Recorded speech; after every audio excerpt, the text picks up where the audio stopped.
सवाल पूछा है कि इस्लाम में नज़दीक के रिश्तेदार फर्स्ट कज़न को शादी करने की इजाज़त क्यों है। और मैं डॉक्टर हूँ तो मैं सवाल का जवाब अच्छी तरीके से दे सकूँगा। जो बहन का सवाल है कि आप इस्लाम में फ़र्स्ट कज़न चाचाजाद भाई या बहन से शादी करने की इजाज़त है, ये क्यों है। कुरान में जिस से मुमानियत है जो आपके लिए शादी में हराम है उसका जिक्र कहा गया सूरह निसा में, सूरह नंबर 4 आयत नंबर 22, 23 और 24 में।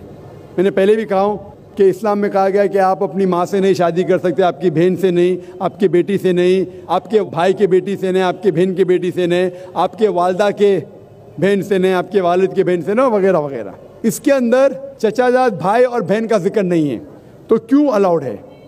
इसे कहते हैं कॉन्सैंग्यूनियस मैरिजेस, अंग्रेजी में कहते हैं कॉन्सैंग्यूनियस मैरिजेस।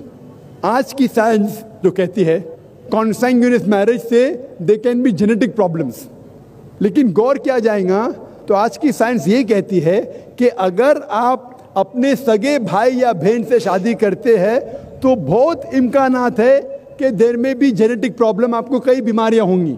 आपका सगा भाई सगा बहन नहीं तो भी हो सकते हैं, लेकिन चांसेस बहुत कम है।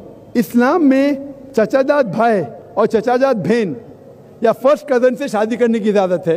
तो साइंस ये नहीं कहती कि फर्स्ट कज़न से करेंगे तो प्रॉब्लम होंगे, लेकिन अगर लगातार कंटिन्यूसली जनरेशन आफ्टर जनरेशन पीढ़ी के बाद पीढ़ी करते रहेंगे तो चांसेस है कि प्रॉब्लम हो सकता है। डॉक्टर अहमद सकर अपने तकरीर में कहते हैं कि अल्लाह के रसूल ने कहा है कि जनरेशन आफ्टर जनरेशन लगातार पीढ़ी के बाद पीढ़ी अपने फर्स्ट कज़न चचाजाद बहन या भाई में शादी मत करो, इससे बीमारी के इम्कानात है। लेकिन एक बार करने से नहीं है, डायरेक्ट सगा बहन और भाई से करेंगे तो बीमारी होगी।